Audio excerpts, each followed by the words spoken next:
$40, and a lie he never told. $18. That's what a resole kit costs. Glue, thread, a fresh outsole. You do it yourself in the driveway on a Sunday afternoon. Not a new pair of boots. Just enough to get another 2 years out of the old ones. You're standing in the work boot aisle at a hardware store off Route 4 in Tulsa. 6:40 in the morning. Your shift starts in 20 minutes. The new boots are right there. $140, steel toe, waterproof, still in the box. You pick them up. You put them down. You already know what you're gonna do. You knew before you walked in. Because right now, sitting in a brokerage account under your name is a number that would buy every pair of boots in this store. Twice. Nobody here knows that. Not the guy behind the register. Not the coworker 2 aisles over comparing prices on the same shelf. This isn't a story about boots. It's about the 13 years it took to stop caring whether anyone noticed. And it starts 3 weeks before your 23rd birthday. In an apartment with $40 left until Friday, and a decision so small you almost didn't notice you'd made one.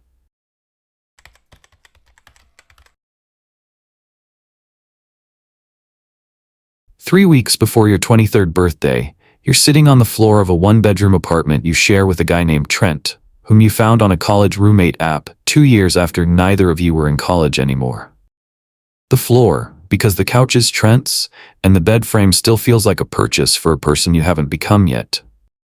Checking account, $340. Payday's Friday. Today's Tuesday. Your boots are 11 months old already. The left one has a seam starting to go at the toe. You've been meaning to look at new ones. You keep not looking. $16.50 an hour. That's the number that follows you everywhere. Into the grocery store, into the gas station, into the quiet math you do at the register before the total even shows up on the screen. You know it before the cashier says it. Rent is $490. Your half. Insurance on the truck, the one you inherited from your uncle, runs $88 a month. Phone bill, groceries. The math never quite has room left over for anything you'd call saving. You try anyway. You open a savings account at the same bank where you do your checking. You move in $20. 3 days later, you move it back out. A tire needed air, but it turned out to need a whole new tire. $51. Gone.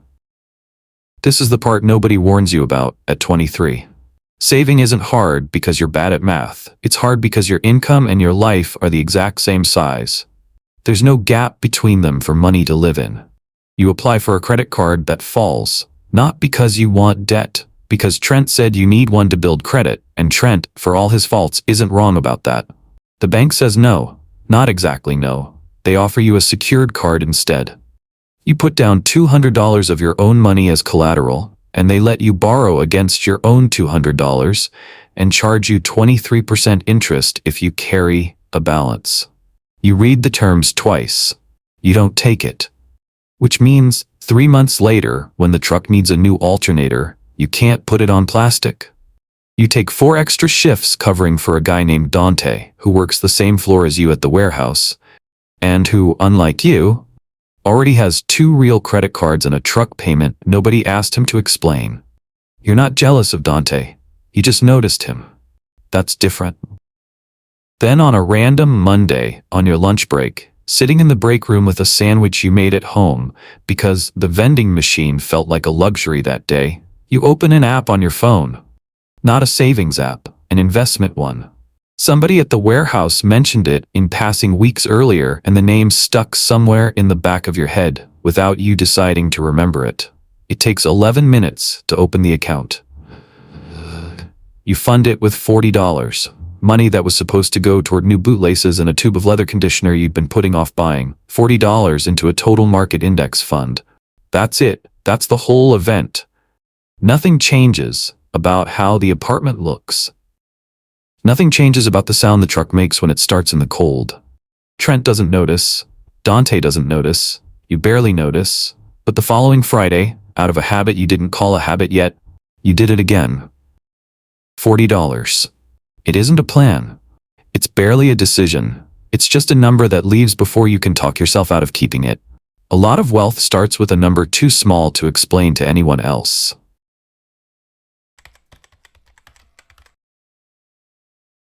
You're 24 now, then 25. The apartment with Trent is the same. The floor by the mattress is still the floor, though there's a rug on it now, which Trent calls progress. Your paycheck moves 0.5%, then a full percent, the way paychecks do at a warehouse job when you show up on time and don't complain. 1650 becomes 1710, then 1740. You don't feel richer. You just notice the contribution ticking up before the money ever touches your checking account. $40 becomes 50. 50 becomes 65. You never see the difference. That's the part that matters. You set it once, on a Sunday night, and then you never touch the setting again. Well, not never. 1 month in the first year, the contribution doesn't go in. A crack spreads across the windshield right into the driver's sight line, and the glass shop wants $310, cash, same day. The next month, it doesn't go in either, because you're still catching up. Then it starts back up, quietly, the same way it started in the first place.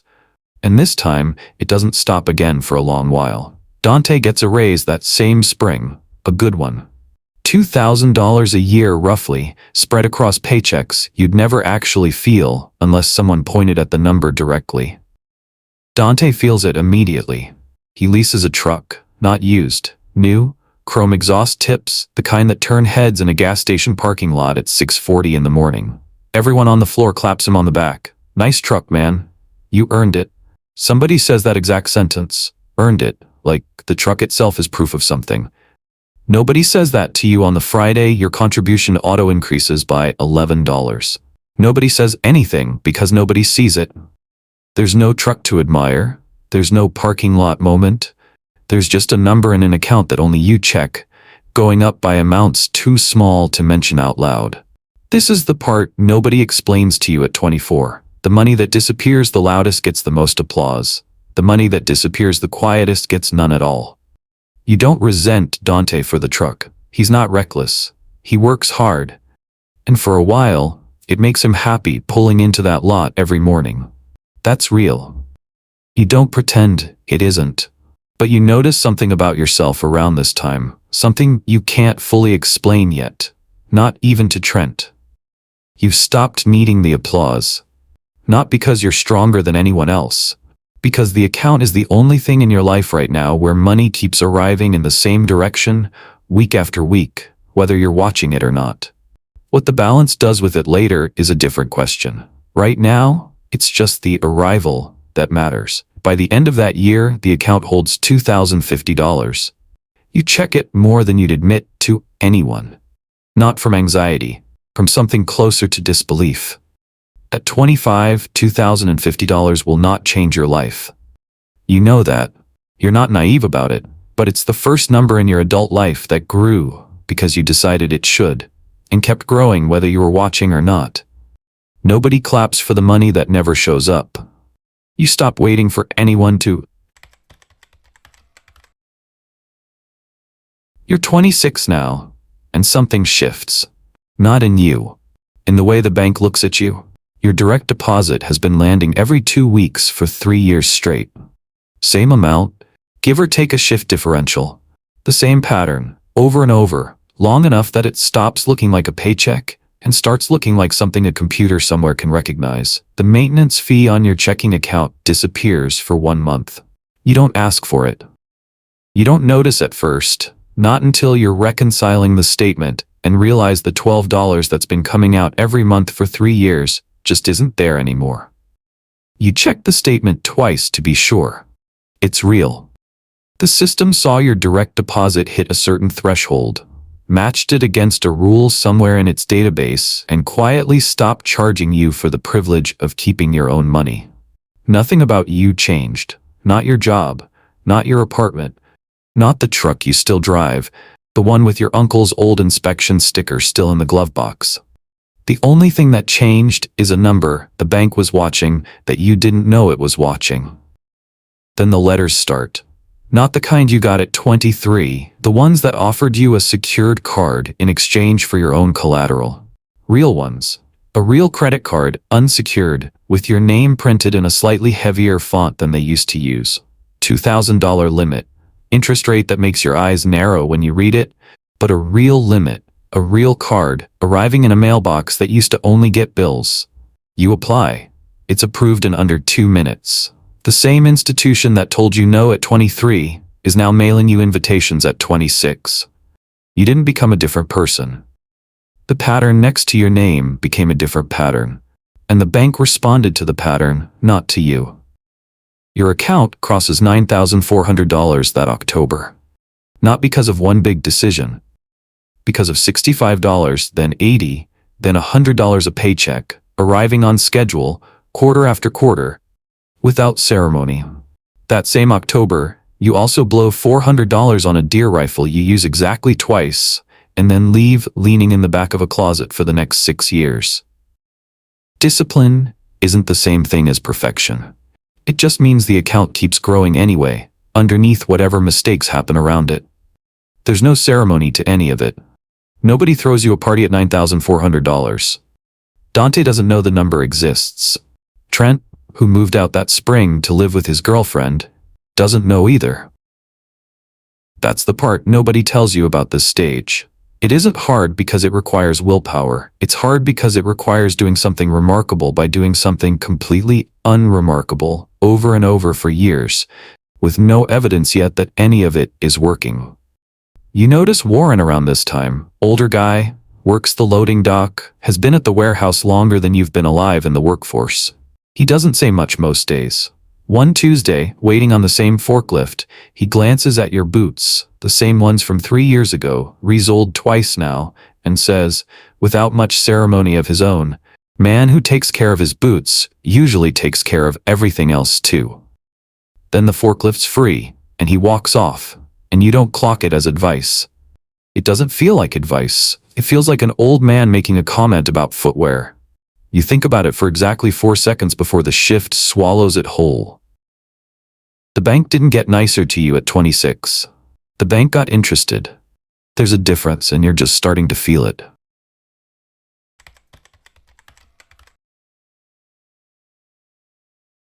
You're 27 when Dante brings it up for the first time.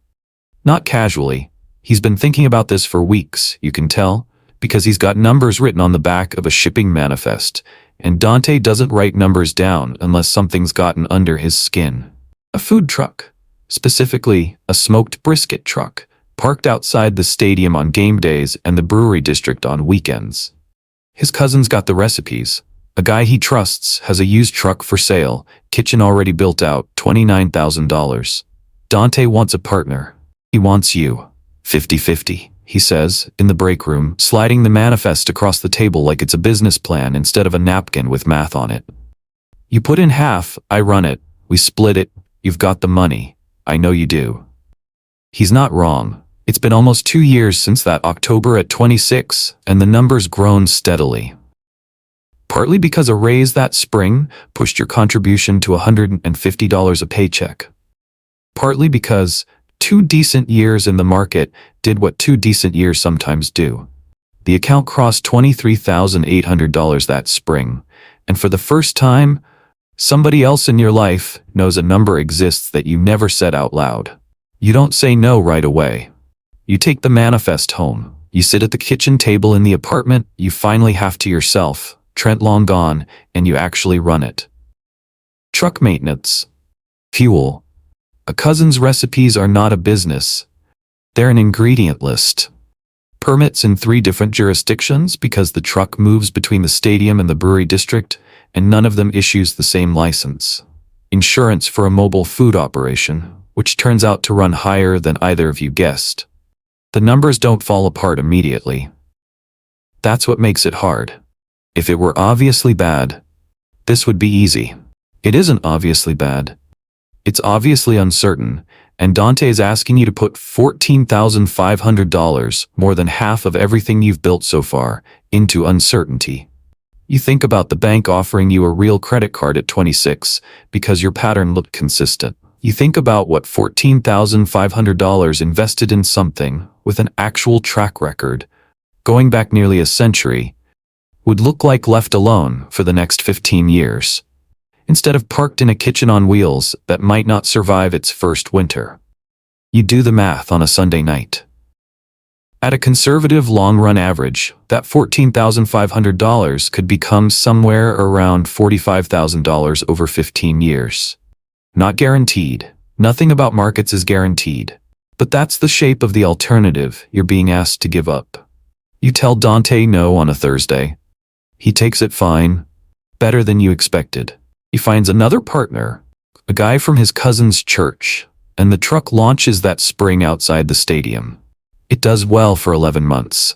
Then a health inspection finds a violation in the water tank system that costs $6,000 to fix right as football season ends and the brewery district traffic dries up for winter. Dante's new partner walks away in March. Dante eats the loss alone. He doesn't blame you for saying no. He never asked you to feel responsible, and you don't, not exactly. But something sits with you anyway, quiet for a few weeks after you hear about the water tank. You didn't say no because you were smarter than Dante. You said no because the money you'd already built gave you room to sit with a decision for 4 days instead of needing an answer by Thursday.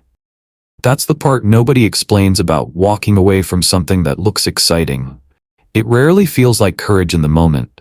It mostly just feels like doing math instead of talking yourself out of doing it. Certainty has a price. Most people don't find out what it costs until they've already paid it.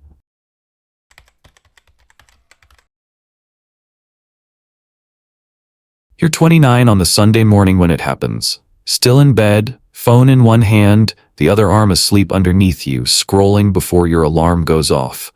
$52,700.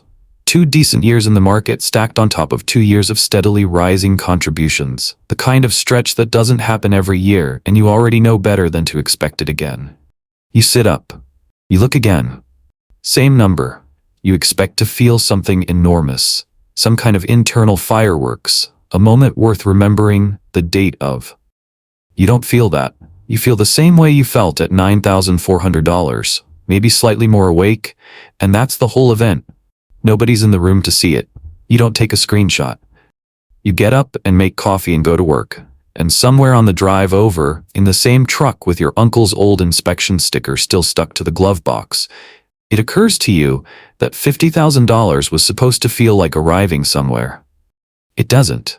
It feels like a Tuesday that happens to be a Sunday. The market has other plans for you that same week. Inflation numbers come in hot. Interest rate fears ripple through everything. Over 11 trading days, your account slides from $52,700 down to $47,100, then down again to $45,800.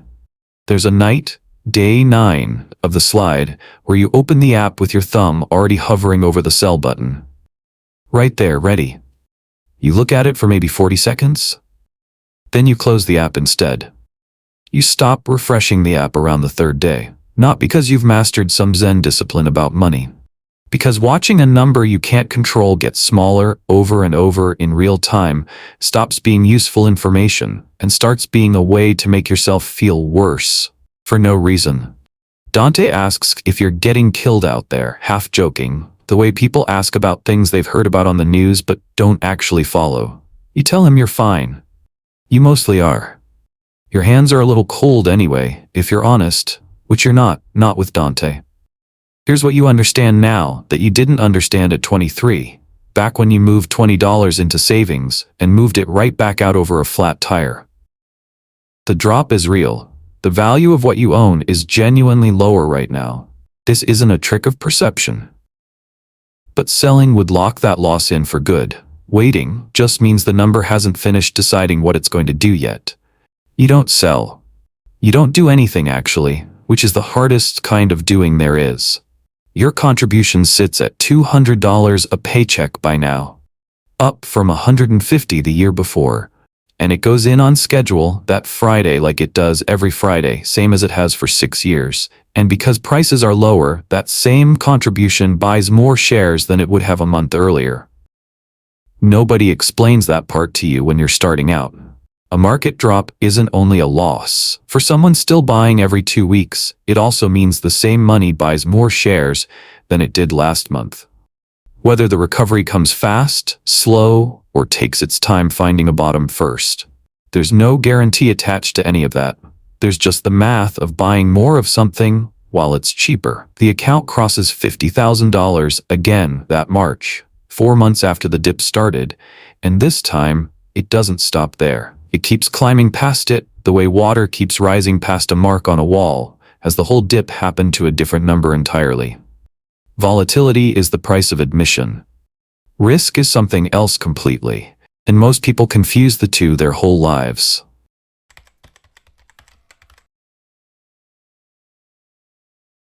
You're 31 when your shift supervisor, a woman named Marisol, who's run the night crew for longer than you've worked there, calls you into the little glass office off the loading dock.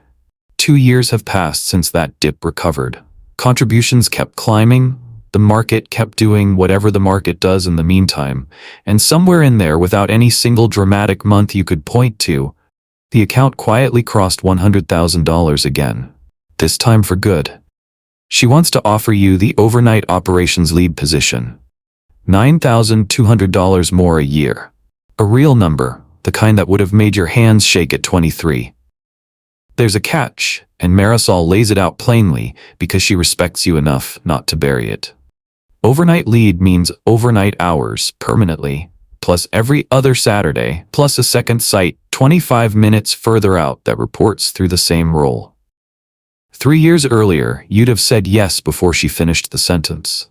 $9,200 would have mattered enormously, and it would have been the obvious answer to a job you'd been doing well at for a decade. Instead, you tell her you need a few days. Marisol looks a little surprised. Most people don't ask for time on a raise like this. You go home, and you sit with it, actually sit with it, for 4 days. Which is longer than you've ever taken to decide anything work-related in your life. Here's what's changed since 23. The account isn't just growing from what you put into it anymore. Your contribution sits at $340 per paycheck now. That year alone, your contributions add up to $8,840. The account's total growth for the same year comes to $12,800. The account closes the year at approximately $121,600. The portfolio made about 1.5 times what you put into it. Not every year looks like that. You've read enough by now to know markets don't move in straight lines, and this year won't repeat itself on schedule. But this year, for the first time, the money added more to itself than your own contribution did. And it never clocked in, never sat in traffic, never missed a single shift. You turned down Marisol's offer on a Thursday. Not because the extra money doesn't matter. It does, and it always will, in some form. You turn it down because 2 Saturdays a month, sitting on your own porch instead of driving 25 minutes to a second site, are worth more to you right now than $9,200 a year would be. This is the part nobody warns you is coming when you start with $40 at 23.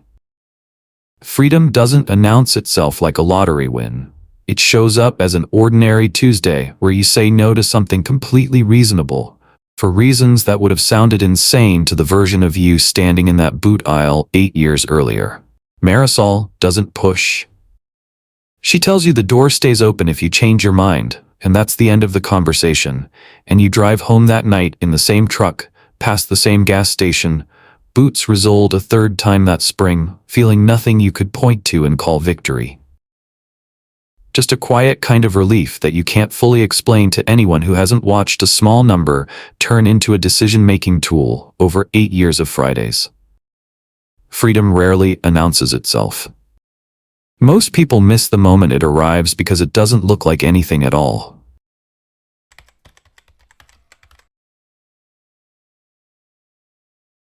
You're 33 the year Celeste finds you again. You knew her in high school, back when neither of you had a bank account worth mentioning, and you'd lost touch the way most people from high school lose touch, not through any fight, just through years accumulating between 2 lives that stopped intersecting. She messages you out of nowhere, something about seeing your name in a mutual friend's comments, and you catch up over coffee at a place near her apartment, which turns out to be smaller than the one she had 2 years ago. She tells you about it without quite telling you about it.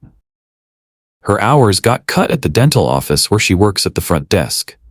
Her husband's construction job has been inconsistent since a project fell through in the spring.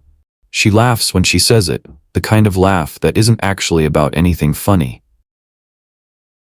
You don't offer anything that day. You just listen the way you'd want someone to listen to you. 3 weeks later, her transmission goes. $2,100 to fix, money she doesn't have, on a car she needs to get to a job that already isn't paying what it used to. You send it to her directly. Not alone, you tell her, though she insists on treating it like one for the first few months, sending you $40 here and there until you finally tell her to stop, that it's fine, that you mean it. $2,100 barely moves your account. That's the strange part. The part you don't say to Celeste because there's no way to say it that doesn't sound like something other than what it is. A number that would have required a plan and a payment schedule and a bad week for you at 23 barely registers now, 10 years later, as anything at all. Your contribution has crept past $300 a paycheck by now, without you ever making a single dramatic decision about it. 2 years after closing at $121,600, with contributions and market growth stacking on top of each other across those 2 years, not all at once, the account passes $190,000 sometime that spring, though you notice it almost by accident, scrolling through the app before bed. Something shifts in the friendship after that, though. Not badly, exactly. Celeste gets a little quieter around money after it happens. You get more careful about what you mention, without meaning to, the way you'd get careful walking past someone with a broken leg, not wanting to make a normal stride look like something else. Dante, still at the warehouse, still driving a truck, a newer one now, the old lease traded in for something bigger, asks you around the same time how you always seem so calm about money. Not suspicious. Genuinely curious. The way you'd ask someone how they stay calm in traffic. You don't have a clean answer for him. You've thought about explaining the 10 years of $40 and $65 and $100 leaving your account before you could talk yourself out of keeping it. The food truck you didn't invest in. The promotion you turned down on a Thursday. It sounds even to you like a story that requires more patience than a Friday afternoon break room allows. There's a specific kind of quiet that comes with this stage that nobody mentions when you're starting out, back when $40 felt like the hardest part of the whole thing. It isn't loneliness exactly. It's more like standing just outside a conversation you used to be fully inside. Not because you changed how you talk to people, because the math underneath your life stopped matching theirs. And math you can't say out loud is hard to stay close to people around. You think about Warren more than once that year, and the thing he said about boots without explaining what he meant by it. You understand it a little better now than you did at 26. He wasn't talking about boots. He was telling you, in the only way a man on a loading dock gets to tell anyone anything, that the quiet version of this life is the one that actually holds. You wouldn't have believed that at 23. You're not sure you'd have wanted to. The math never lies about who has room and who doesn't. What it doesn't tell you is how much quieter that room gets to stand in. You're 35, the year the math stops making sense the old way. You put in $370 now, every 2 weeks. It's crept up 9 times since that first $40 at 23. After every raise, after every year you didn't need the extra room in your budget. You do the actual math on a Tuesday night, kitchen table, laptop open, the same kind of quiet you've gotten used to over 12 years of Fridays. Your contributions for the year come to $9,620. The account's total growth for the same year comes to $22,600. The account closes the year at approximately $222,200. The portfolio made more than double what you put into it. 4 years ago at 31, the ratio was closer to 1.5 times.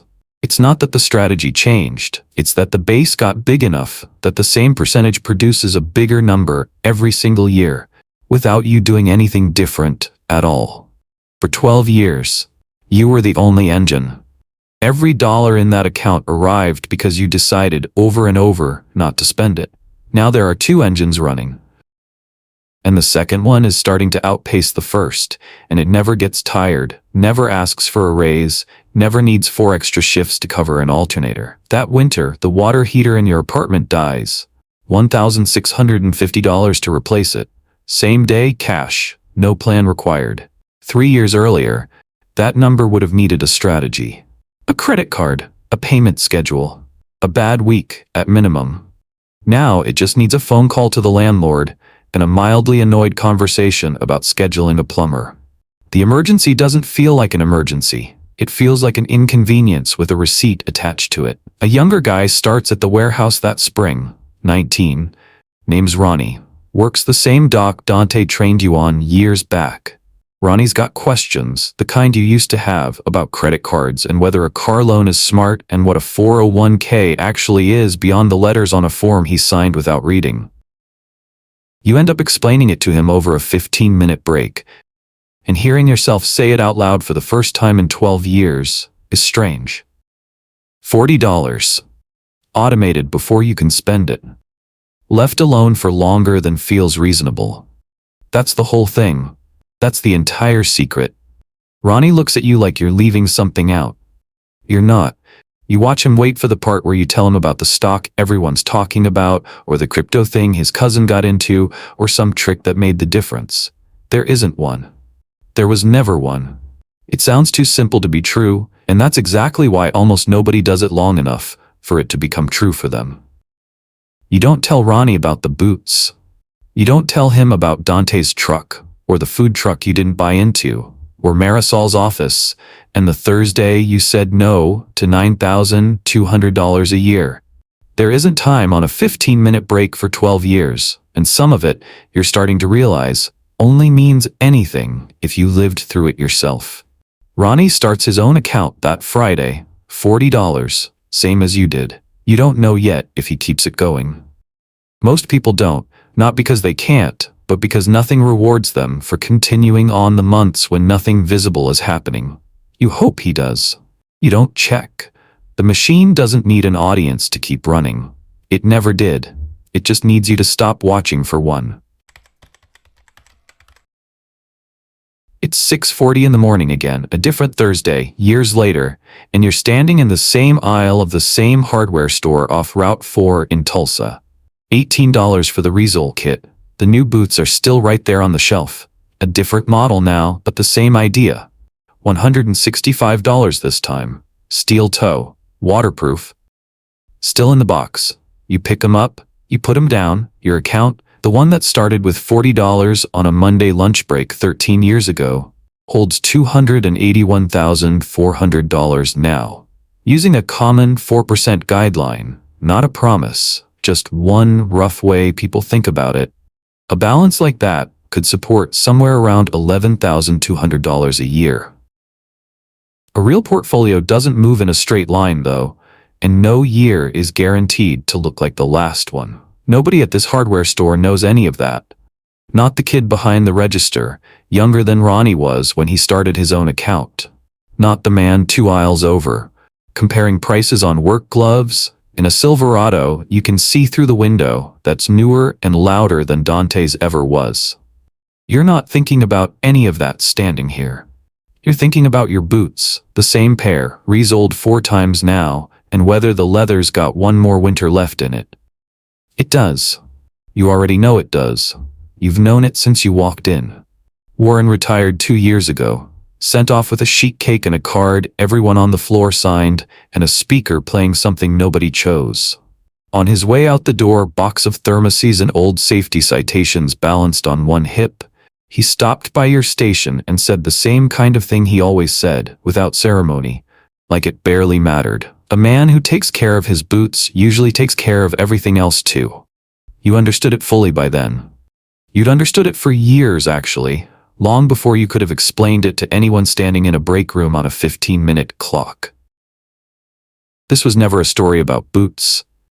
It was never really a story about a truck, or a food truck, or a promotion you turned down on a Thursday, or $2,100 sent to an old friend without asking for it back. It was a story about $18, over and over, chosen instead of 140, and then 165, chosen quietly enough that nobody ever had a reason to notice. For long enough that it stopped being a choice at all and just became who you were. You pay for the Resole kit. You drive to work in the same truck, older now, quieter under the hood since a mechanic you trust finally got the alternator sorted for good. You pull into the lot. Somebody like Dante is there, a different guy now, in a different truck, and you don't feel the old flicker you used to feel at 23. Not because you've become someone better than him. Because the question that flicker used to ask, can you afford that, got answered a long time ago and simply stopped being interesting. Your boots start to wear thin again somewhere around next winter. You already know what you'll do about it. The $18 was never really about the boots.